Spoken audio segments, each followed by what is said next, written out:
Coucou mes loulous, ça c'est la vidéo que vous avez longtemps attendue. Comme vous voyez, le titre c'est comment étudier en France. Je vais utiliser un parcours plutôt simple et que tout le monde peut connaître. C'est grâce avec Campus France. Déjà, je vous mets le logo, pas la peine de vous parler de ça.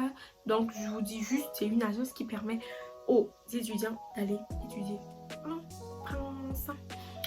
Du coup, vous allez sur internet, vous tapez Campus France ou encore études en France, vous allez trouver toutes les informations nécessaires. Comme je le dis tout le temps, tous les trucs se trouvent sur Google.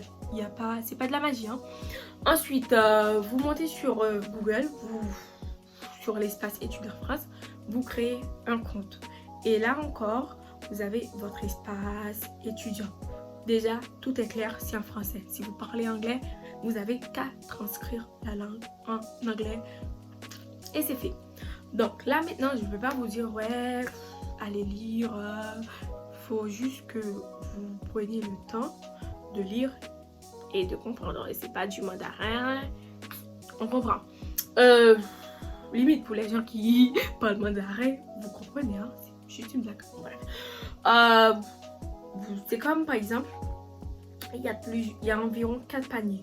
Je crois que le premier panier c'est pour créer, genre modifier votre profil. C'est comme si vous enregistrez sur un réseau social, vous voyez, comme sur Insta, on vous demande de mettre votre email, de mettre votre nom, de mettre une photo. Donc c'est pareil. Ensuite, vous avez un espace pour mettre vos relevés de notes. Ouais.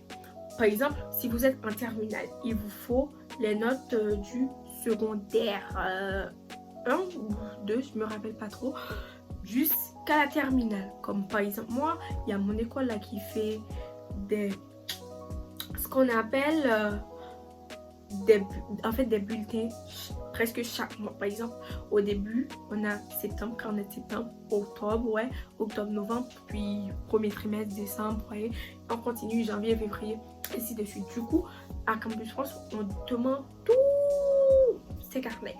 Après avoir terminé d'enregistrer toutes les informations de votre profil, vous allez maintenant, en fait c'est à vous de savoir qu'est-ce que vous aimeriez étudier.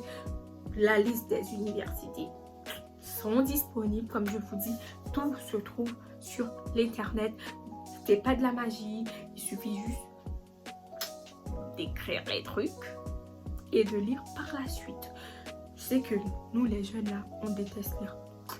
Mais bon, mais il faut le faire si vous voulez faire un truc important de votre vie. Oui. Ensuite, quand vous avez terminé d'envoyer tous vos dossiers, tous les documents nécessaires chez Campus France, on va vous demander de payer une somme à peu près de 7400 gourdes si vous êtes en Haïti. Je pourrais dire à peu près de 100 $, je sais pas trop parce que je connais pas le taux du jour, je suis pas économiste. Bon, je sais que je devais connaître, mais je sais pas. En tout cas, ensuite, je vous dis, c'est une question qui me revient tout le temps. Cette somme là, c'est pas, ça vous garantit pas le visa, ça vous garantit pas non plus une acceptation chez les universités. Voilà, donc vous terminez de payer. Donc l'argent là, pas en fumée si vous n'êtes pas pris, si vous n'obtiendrez pas. Bon bref. Donc en gros la somme c'est pour pouvoir faire acheminer votre dossier pour qu'on puisse la traiter. Ensuite, environ limite février, vous voyez, février, après avoir passé une entrevue, je ferai une vidéo sur ça déjà pour vous montrer les techniques, comment faire, comment se présenter. Mais bon, ensuite, limite janvier, février, mars, voire avril, vous avez les réponses des universités, parfois plus longtemps. Oh là là, je vous jure, c'est stressant. Ensuite, vous avez les réponses des universités. En vert, on vous accepte. En rouge, c'est mort. Bah ouais. Ensuite, une question qui me revient tout le temps. Je profite pour répondre. Quelle moyenne il faut faire pour être accepté? Je vous dis, si vous faites une moyenne de 5, une moyenne de 4,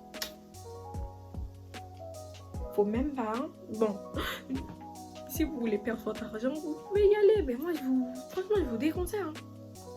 Certes, la moyenne ne résume pas l'intelligence. Mais tu vois, les papiers là, ça dit beaucoup. Hein. Ça dit beaucoup. Il faut être honnête. Il faut être honnête. Donc, n'allez même pas. Hein. Si vous avez 5, si vous avez 4, n'essayez même pas. Bref. Ensuite, même si, vous voyez,